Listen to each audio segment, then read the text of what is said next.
witnesses in there. That's fine. I'll have a chat with him. That's fine. Do you have a picture of me, sir? We'll have a very quick chat, then I'll probably be the end of it. Okay. What a waste of police time and resources. Freedom of speech and public space. Okay, can I just have a conversation? So obviously we've been called it for obviously what's been described as that. Obviously she says there's no offences. I can only advise. Just don't go back for the time being. That's the end of the matter. Happy with that? Just don't go back. What? Well, ultimately she said they don't request you inside the property. It's private property, and it's not private property. It's a public community hall. Ultimately, there's somebody that will probably run that, and if she says that she is probably representative of somebody who runs that, if they say they don't want you inside, that's the end of it. But it's a public hall, is that right? Ultimately, if it's run by somebody, I can still go in there, and I haven't caused any. Well, there's always two sides. It's somebody's opinion that what's going on at the moment. Is False allegations have been made. He's a victim of harassment, is what he is. And I'm talking to you. You're a public servant. I'm speaking to him. And I'm talking to you. You're a public servant. Go on. What was going on from yours? Well, what went on was. It's a bit of a long story, but I know Laura because she runs the official community-led group against the pipeline, Action Against CCS. Number 3044. She's against the pipeline, obviously, and so am I. Yes. So we're both on the same side as far as that goes. But I was telling Laura about last Monday we had a pipeline event at the Floral Pavilion in New Brighton, and in attendance was the Wirral Council leader. Her name is Councillor Paula Basnett. And I run a blog which is called Wirral in It Together. It's basically a political blog which calls out the council if I see that they're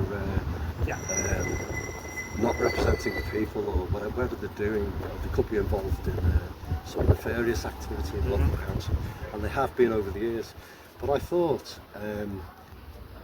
I would approach the council leader because she has been associated with a criminal by the name of Asif Hamid. Now Asif Hamid runs the call centre in the contact centre in Birkenhead. Do you know that place? It's on the Four Bridges. There's 1,300 staff. I think he's still the CEO there. But it turned out that the Times newspaper did an article on the 29th of September this year identifying Asif Hamid as a criminal. He basically called the BBC Children in Need charity out of £4,500 back in the 90s.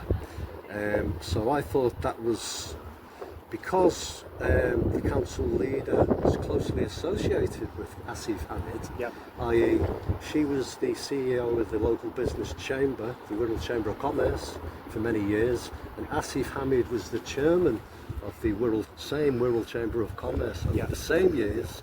And I thought the newspapers should have been onto that and calling them out and getting a statement from them, or from the council leader. So I thought this is my opportunity to approach the council leader and get a statement from her. So I asked my friends to record it, which would be a good idea. So I did that, and my friend recorded it. I approached the council leader and I asked her whether she'd made a statement to the newspapers, and I asked her if she could make a statement there and then to me about her associations with this criminal, and she turned her back on me, sort of feigned a conversation with another councillor, and then another councillor came across and ushered them away. The guy who ushered them away was a guy called Steve Fowkes. Now he was the council leader when Wirral Council were found guilty of abusing learning disabled people many years ago, but there was never any accountability for that and it all got hushed up.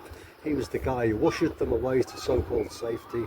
And I approached Laura today to tell her that story because it was linked to the pipeline, and to ask whether she was sympathetic with me on this, just as a fellow council taxpayer.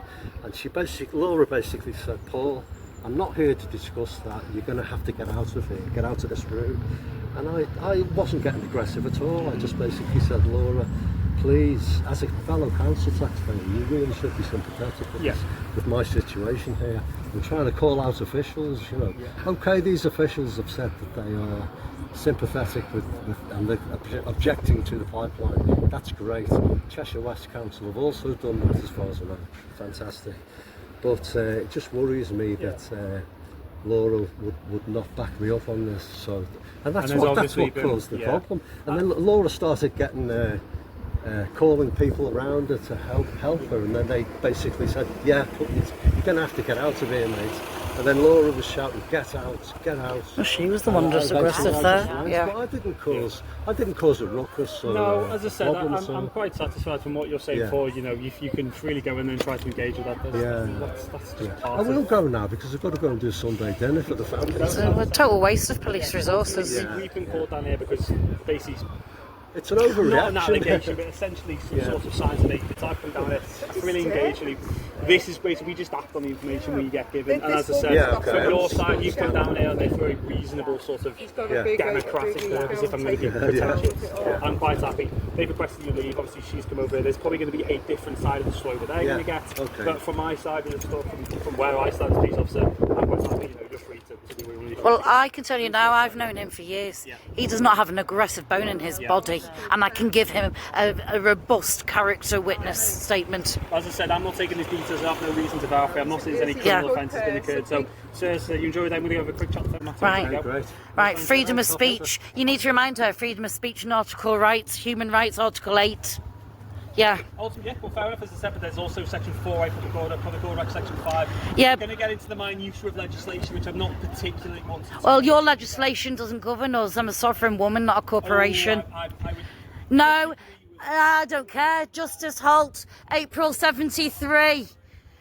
Every man and woman has the right to live freely without laws, without their consent. Primary legislation you need to learn, mate.